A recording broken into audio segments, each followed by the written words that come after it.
نسیم صاحبہ، افشین صاحبہ، عمیرہ صاحبہ، سمر اشتیاق صاحبہ، مرزا یاسین ایک نے بھی بہت اچھی باتیں کی، اور میں ڈاکٹر خالد سعید کا بھی بہت شکر گزار کہ انہوں نے بڑے فراخ دلانہ انداز میں میرے بارے میں کمنٹس دیے. Thank you very much and thank you very much family of the heart. میں 3 سال پہلے بھی آیا تھا اور مجھے بڑے شناسہ چہرے یہاں نظر آ رہے ہیں، اور بڑی خوشی ہو رہی ہے دوبارہ ان کو دیکھ کر، ان کو مل کر. اب اتنی اچھی اچھی باتیں ہو گئی ہیں تو مجھے سمجھ نہیں آ رہی کہ مترجم کیا بات کرے. تو میں نے سوچا کہ میں چلو تھوڑی ترجمے کی اہمیت کے حوالے سے جو ڈاکٹر خالد سہیل ابھی بات کر رہے تھے اس کو تھوڑا سا اجاگر کروں، اور اس کے بعد تھوڑا سا اپنے جو میں ترجمہ کرتے ہوئے جو مجھے فیلنگز ہوئی ان کے بارے میں تھوڑی بہت بات کروں. خواتین و حضرات، زبانوں کی تاریخ کے مطالعے سے معلوم ہوتا ہے کہ زبانوں کے تراجم اپنی اہمیت کے اعتبار سے 3 ادوار میں تقسیم کیے جا سکتے ہیں. پہلا دور قدیم ہے، جب انسان غاروں سے نکل کر دریاؤں کے کنارے آباد ہونے شروع ہوئے. اس وقت دوسری اقوام سے روابط کے لیے ان کو ایک دوسرے کی بولی سمجھنے کی ضرورت تھی. دنیا کی سب سے پہلی تہذیب سامورائی تہذیب تھی، جو دریائے دجلہ اور فرات کے ڈیلٹا پر تقریباً 2100 سال قبل مسیح میں آباد ہوئی. وہاں سے معلوم تاریخ کا پہلا ترجمہ گلگامش نامی نظم کی صورت میں ملا ہے، جو اکدان سے ایشیائی زبانوں میں ترجمہ ہوئی.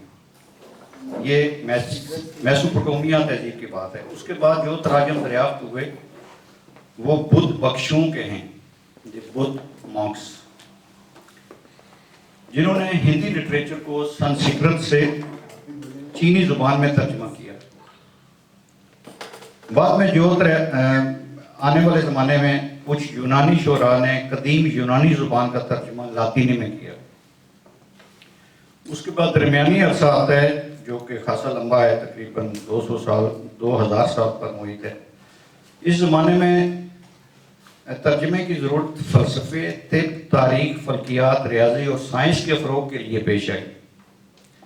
یہ دور 500 سال قبل مسیح سے 1500 سال بعد مسیح کا دور تھا. اس دور میں مذاہب نے بھی باقاعدہ شکل اختیار کر لی تھی، خاص کر جزیرہ عرب میں ابراہمک ریلیجنز جو ہیں وہ اس دور میں آتے ہیں، یعنی 500 سال قبل مسیح اور پھر 500 سال بعد مسیح تک چلتے رہے. اور اس کے علاوہ دیگر علوم بھی ارتقاء پذیر ہوئے، جس کی ایک مثال گریکو عربک موومنٹ ہے، جس کا ایک مظاہر بغداد میں دارالحکمہ یا ہاؤس آف وزڈم ہے، جو عباسی خلفاء نے قائم کیا. یہ تحریک 8ویں صدی کے وسط سے 13ویں صدی کے آخر تک قائم رہی.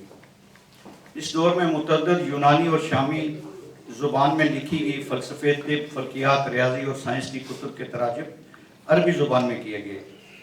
ان تراجم کے نتیجے میں ابن الہیثم، البیرونی، الرازی، ابن سینا، الکندی، الفارابی، ابن رشد اور ابو حمید غزالی جیسے طبیب، حکیم اور فلسفی پیدا ہوئے.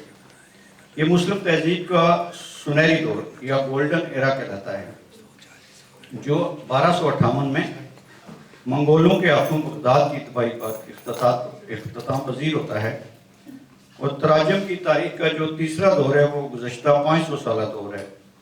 اس دور میں تراجم کی اہمیت ادب، علم و دانش، معاشیات کے فروغ کے حوالے سے ہے، اور معاشیات یقیناً ہر دور میں اہم رہی ہے. اور ایک تحقیق کے مطابق دنیا میں ہونے والی تمام جنگوں کے پس منظر میں بھی معاشی عوامل برسر پیکار تھے.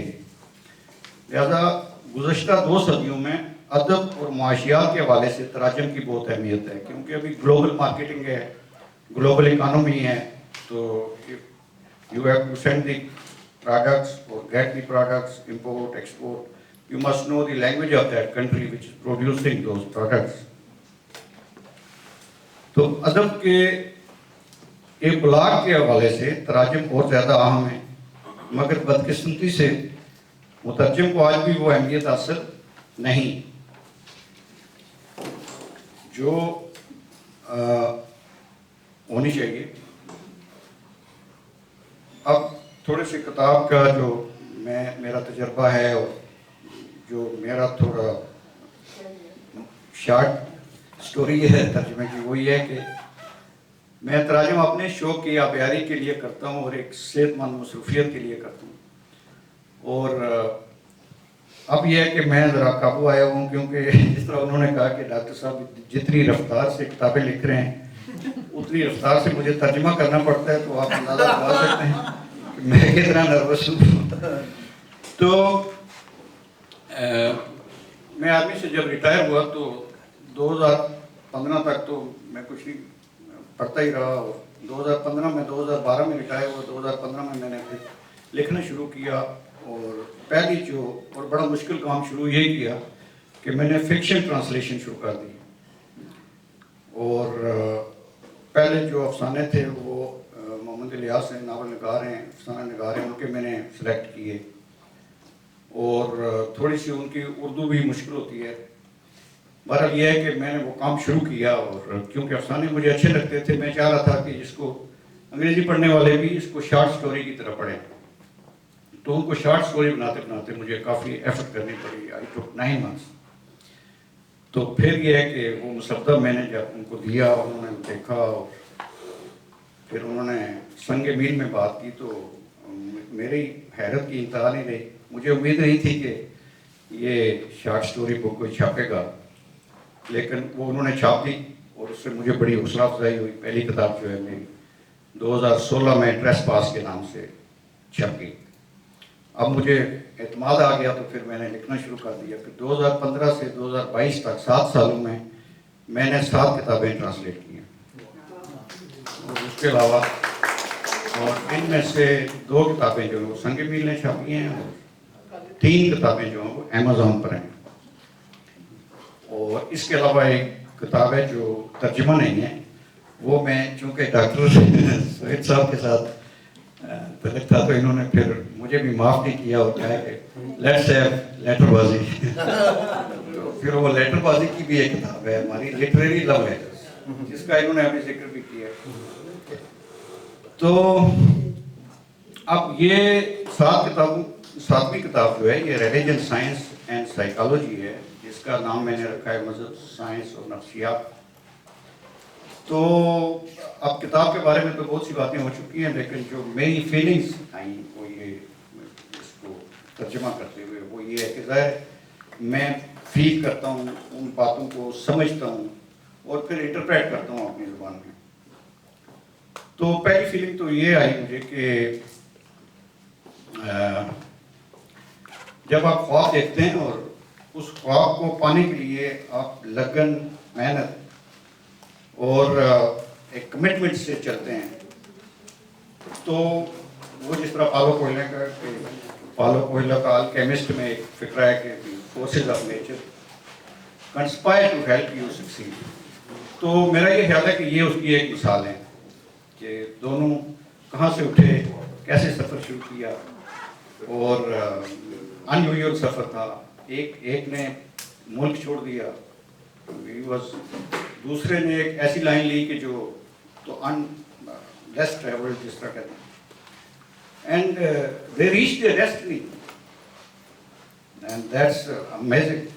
تو یہ ایک میرا آیا کہ یہ انسپائرنگ ایگزامپل ہے بچوں کے لیے جو آگے بڑھنا چاہتے ہیں، اور وہ اس چیز میں نہ رہیں کہ ہماری کوئی سفارش نہیں ہے، ہمیں تو کوئی وہ نہیں ہے، ہمیں یہ ہے.